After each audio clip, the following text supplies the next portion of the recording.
Hello, hello. Welcome back to Adobe Live. This time, our Photoshop challenge day 1. I hope you've been enjoying all the streams that we've had all day. How's your day going? How's your day going? Mine is going really good. I'm happy to be here with y'all. So join the chat. Let me know where you're joining from. How's your day going so far? Show it to me with an emoji if you're a little bit shy. And my name is Cyn Lagos, folks. If we haven't met yet, I love mentoring folks in the spaces of photo, design, and video. And today we're going to be exploring a little bit of photo in one of my favorite apps. I think my first favorite app ever from Adobe Photoshop. Now, I am a photographer, so I come from a space of exploring most of my editing in Adobe Lightroom. But the first time I ever touched editing, it was in fact in Camera Raw. Day 2 is going to be about removing distractions. So if you see a bit of a hiccup there in the description, don't worry about it. We'll touch on it today, but just remember that's day 2. Now for day 1, day 2, and 3, we have assets available. So make sure to check those out so you can follow along. All right, let's jump right in and let's get to know each other a little bit better. All right, folks, like I said, I am a photographer, a designer, now video editor. It's kind of wild, but one of my first loves was photos, and photo editing has always been a place of comfort. So I want to show you some of my work here so you can get to know a little bit about the style that I approach. Now, this could be a little bit different for you, but it doesn't matter. Photography is really very much a journey and it develops over time. I think mine has changed quite a bit over the years. And even then, there's some lingering consistent threads, I would say. So this is my website, cynlagos.com. Feel welcome to check it out. I've explored different subject matters like hospitality, design, and a little bit of street photography. I would say street photography is the core for me. It's always been something I turn my lens to, whether I'm asked to or not. It's just something that drives me forward, and it lets me participate in daily life in a way that I feel like it's almost meditative. It is a beautiful connection with my surroundings. So this is some of the selects here. Some of the moments that I'm most proud of come from having a recognition of like, wow, that is a photo. And you just see it. You know when it's about to happen, even 2 seconds before the person passes by. Do you know that feeling? I hope that you have photos that you haven't edited yet so that you can find this workflow that I'm about to show you reminiscent of meditation in the same way that I do, because this is going to be fun. All right, so let's dive right in and let's look at the photos that we have available. Now here are some of the photos that we're going to be working on today. This is the image that you're going to see in your assets files, right? So this is one of the images. It's a portrait in Japan, and I absolutely love this moment because there isn't a common language between us except visual language. And I think that in itself is a testament to how amazing photography can be. And I love it. It's one of the reasons why I pursue it so much. So this is one of the photos that you'll get to edit. You'll notice it's a CR2. So this means it's a raw file that has a lot of information within it. And this is going to be important because Camera Raw works specifically with raw files. Although there is a hack to make it work for any file. And I'll show you that one in a little bit. All right, I see some folks here on the chat. Hey, what's up? Robert, what's up? Idara, nice to see y'all. Let me know how your day is going so far. How's your week going? We're almost near the end, right? So I hope it's going awesome. It's really, really good for me. I'm starting to really get this sense of confidence in what I'm capable of. Do you ever feel that? By the end of the week, you're like, I didn't know I can do that, and now I know I can. Do you ever feel that? Happens to me every so often. It's a good feeling. Okay, so we're here and we're gonna be editing this image. Now, I don't know if you noticed, but all I did was open the image in Adobe Photoshop and it immediately opened this dialog box, which is Camera Raw. So that is because Adobe Photoshop recognizes that this image is in fact full of detail, and it should be edited in Camera Raw. You can opt out of that by opening it directly if you need to, but this is great. We want to explore all of the dialogues, all of the properties that are here on the right-hand side. We have some information on the colors and some histogram information here, so you can read your image, the colors, hues of your image as well. And we have some really cool properties here like cropping, removing. So we get to touch on that if we want to as well. So we'll see because you know that what the remove tool tends to be different everywhere I touch it. In Lightroom, in the Photoshop, and now in Camera Raw. So let's see how that goes. All right, we've got some cool stuff like creating masks, which is one of my favorites. So let's start at the very beginning, right? Let's do a little bit of color editing. This image is very flat on purpose. You can see the red is popping a lot, even though this image is actually, this image was shot on a Leica. So the color palette itself, it's made flat so that you have a post-production workflow where you can do anything to it. But nevertheless, this red just like really stands out, which is awesome. I see some of you folks here. Axel, what's up? I see Ray. Greetings from London, England. Wow, that's awesome. What time is it there? It's a little later, right? It's definitely ready for that late evening here. I'm in Texas, y'all. That's where I'm joining you from. And if you haven't adopted the word y'all, I welcome you to do so. It's a beautiful word that encompasses everyone. Okay, so that said, let's jump in. Let's start at the very beginning, right? Let's do some light correction. Now, I personally tend to not dive too deeply here because my favorite option for light correction is curves. So I'll show you what is happening here first and foremost, and we'll go rather quickly so we have some time. Okay, so let's see. We're gonna see what is possible within our highlights when I pull them up or pull them back. You can see that there's even more information in the freckles and all those little notes in the skin. For me personally, in terms of skin tones, I try not to take away the characteristics of skin, especially for street photography. This is not a fashion show. We don't need to pretend to have perfectly glass skin. I think it's beautiful to have as much detail as possible on the skin, so like things like freckles don't go away. I'm gonna lower the music a little bit. Don't know if you can hear the music, but I can hear it a lot. Okay, so then now here on whites, we're gonna increase that just a little bit. And essentially whites is exploring everything that is absolute white, and the same for blacks, right? But shadows and highlights are more like in between black and white, so more like the mid-tone area. That is the difference between that. So if you ever wondered why, right? There's always a why do we do this? You gotta dive deeper into the tools and get to know that why. Okay, so now I'm gonna go into the curve tool. So I'm gonna skip on over to curves because to me that is also encompasses light. In fact, this one encompasses light and colors.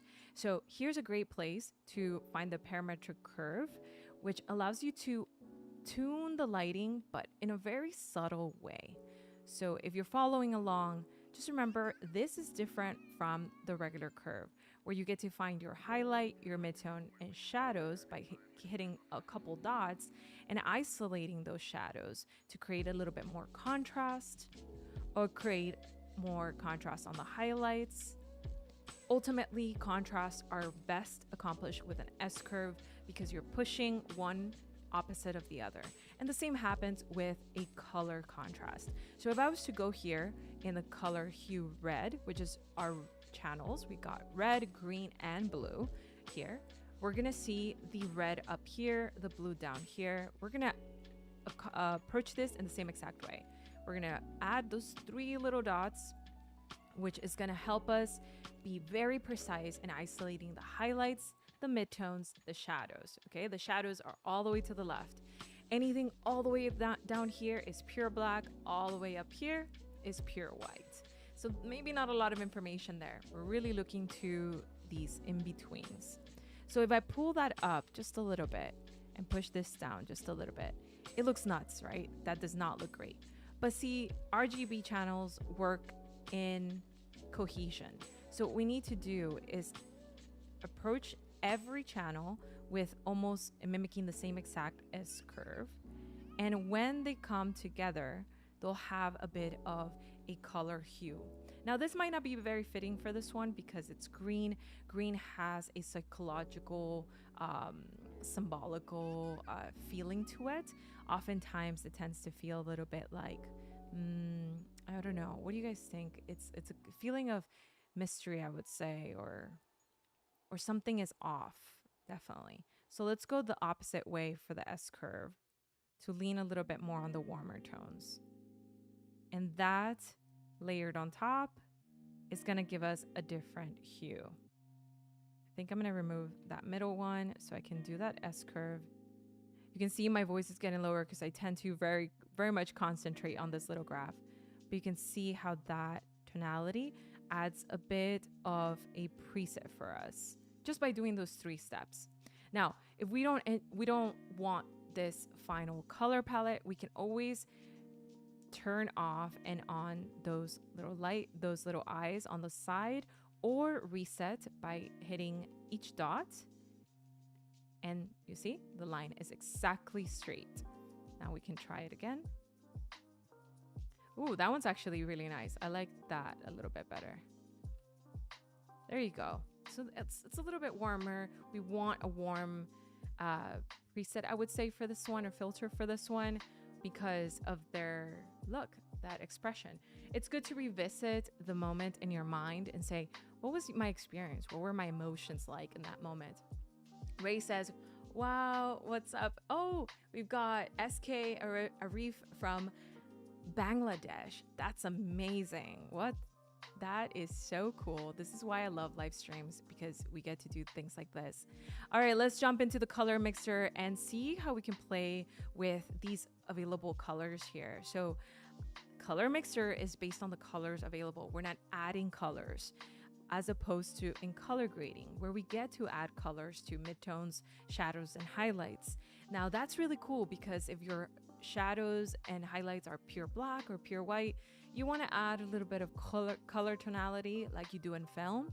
So like it accidentally happens in film, like, you know, those little tint shadows that are a little bit blue or a little bit purple, kind of like I look like right now. That can be accomplished in color grading. So in color mixer is based on the colors that are already there. So hue, saturation, and luminance are the things we can control. So if we wanted to change that hue right there on that red orange, we will play between these two, red and oranges. Now, there's a little bit of guesswork there. Is it red? Is it orange? I don't know. I will only be able to tell once I move around these sliders. However, there's this little tool right here.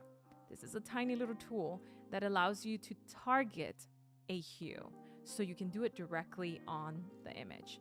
This way you take away the guesswork from it, so you can just target that hue and just move around the slider, which is moving across the color palette of the color wheel, right? Do you see that? Based on that red.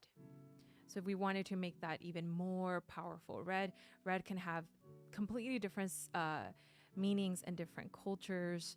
Colors are so beautiful that way, right? Like we add meaning to colors anywhere we are. And so it's very peculiar to consider what it means anywhere that you go. So here we've got saturation. We can approach it in the same way. Do we increase that saturation? We've got their lips turning a little bit more red too, some tonality on their cheeks because we have red beneath our skin tone.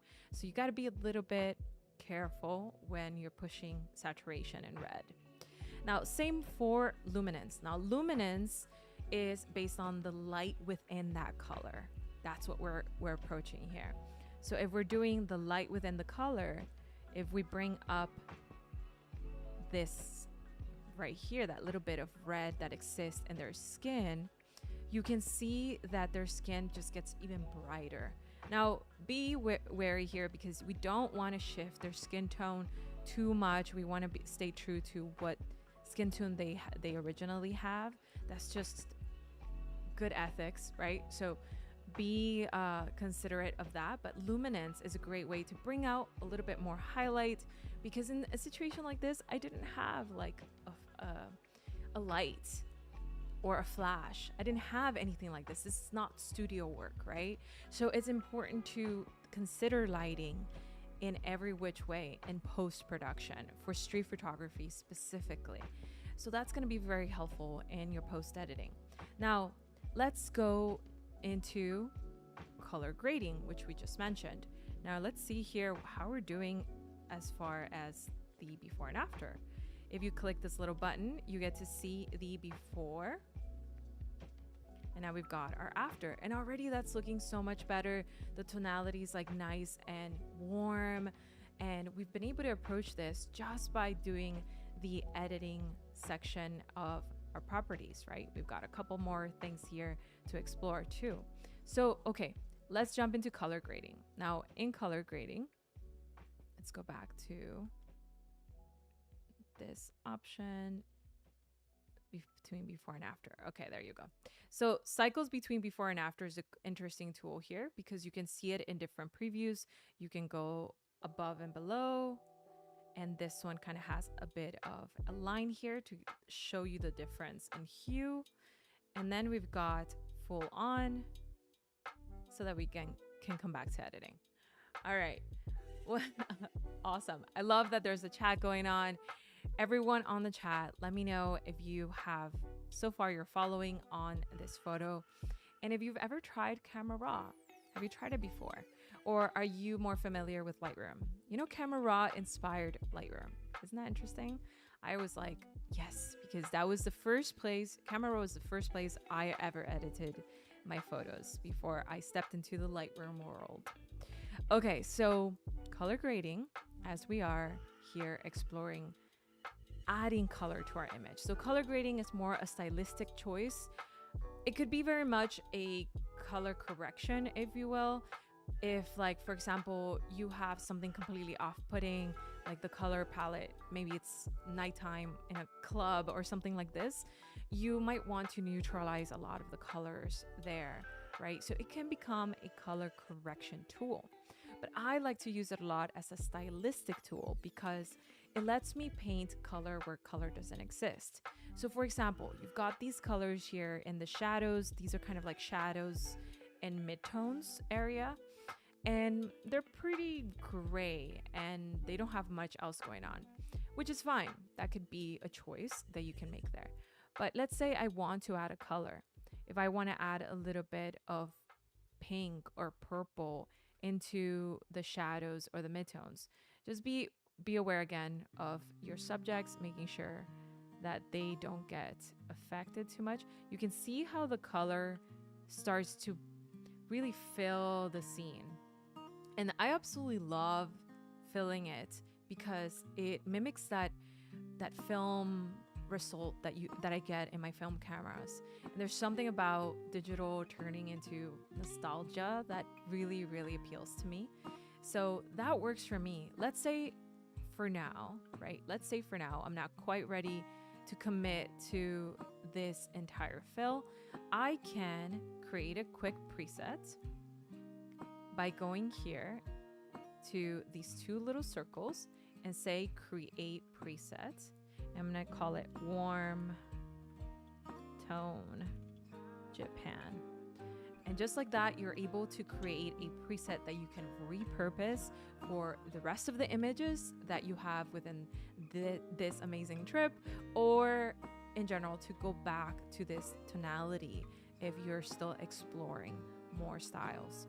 So of course, you have all of these other options in here based on portraits, skies, subjects, different skin tones. So we talked about skin tone. That's really cool to explore some different styles of presets here so that you have opportunities to see what are the possibilities of your photos, right? Some really cool stuff there. Now, if we go back to our editing, if I don't want to commit to the shadow, I can double click here and that resets my color wheel. Looking good, right? Okay, cool. So then I've got here one more thing that I want to do before I move on from this portrait, just to enhance this portrait. Mind you, there's a lot going on in the background and I like it, but there's other things that are not that great. So what I might want to do is, there's a couple things we can do. I really personally love removing any distractions with a recent update that introduces this new tool called lens blur. So lens blur is not just blurring a background. Contrary to its name, it's not just blurring a background. It's actually creating a bokeh in your background, mimicking the lens depth of a camera lens. So you're creating this surrealistic effect that isn't just gonna blur it like Gaussian blur would in Photoshop. So it's a little bit more considerate. So let's take a look at here what we have. We've got a couple different bokeh options. Some of them are based on classical lenses. Some of them are based on more modern ones. We've got here the donut, which I absolutely love the donut. It looks so cool. You can see here how it has those little circles there, very visible. And I'm gonna increase the bokeh boost just so we can really exaggerate the effect and you can see what I'm talking about. We've got the cat eye. So the cat eye is pretty subtle, very much like slicing on the edges. It looks really awesome on plants, I would say. If you have plants in the background, it just makes that leaf even more pronounced, which is really nice. Axel says, yes, Camera Raw is my favorite tool for the initial retouch. One important thing to know is that if you use Camera Raw, your file remains non-destructive. I'm glad you know that. Yes, absolutely. So you can always go back and reset everything if you need to, so that, you know, you can try different styles. There's so many reasons to work non-destructively. So, okay, we've got all of these cool bouquets. Actually, if you browse over them, it tells you what they're commonly seen in. So this one, 5-blade, is commonly seen in vintage lenses. So take a look at your vintage lenses if you have any, and take a look at that, like that texture that happens in the bouquet, because they're not all the same, you know? So interesting enough, we can change that as much as we want. I think I'm gonna stick with the donut because I don't know, maybe the donut doesn't work here. I kind of like that 5-blade. Yeah, that 5-blade look awesome. And look at the edges. The edges are sharp. It's looking good. Now, you gotta figure out where it fits best. I'm doing this just for presentation's sake, but you know, you want to be subtle. You want to be subtle with everything. Okay, so now down here, we've got a focus option. We can choose our focus using a similar target, right, like this, or we can have it on a focus of a subject. If you don't have a subject here, like a person, then you might want to use the target. We can also visualize the depth, so we can see the areas that are going to be impacted by the blur and the areas that are completely safe from that, so that you can brush in any detail that was left out. You can refine those details down here using the blur or the focus, right? So if I use the blur, then a certain area, for example, this might become part of the blur because it's in that purple tonality. That is what's being affected. Now, if you want to bring it back in focus, you brush it over again, something like this. Now that looks off because it doesn't look natural. So let's just keep it blurred just for now. And then you can see here, we can modify the brush size. All of the attention to detail like feathering are all available here. Now let's remove the visualize and you can see that is now blurred. So it's included in that background. Now, if we did that, we would have to do this one also. So I'm gonna undo that one because I think it looked good with a little bit of focus, just a tad bit. Okay, in here, you can also change the range, which looks really, really cool. Did you catch that? So the range going from the foreground to the background. Awesome, right? So this is really, really cool. It's brand new. It's, I think now available in Lightroom, here on Camera Raw, and it just continues to improve. So keep trying it, keep testing it. Increasing the range will help you create even more depth, but already we can see a big difference in the before and in the after. We've created more emphasis on our image. We've added some nice warm tonality. We've increased our hues while still keeping in mind the skin tonality of our subjects. Just overall, so much fun here in Camera Raw, and we haven't even touched the surface. So tune in to day 2 of our daily challenge. Tune into day 2 of our daily challenge. We're going to continue to explore Camera Raw. We're going to talk about removing distractions. That is day 2. And check out all of the assets that are available. If they're not available yet, you'll see them soon. So thanks everyone for being here, part of the chat. Again, my name is Cyn Lagos. I hope to see you on the next challenge. See you next time.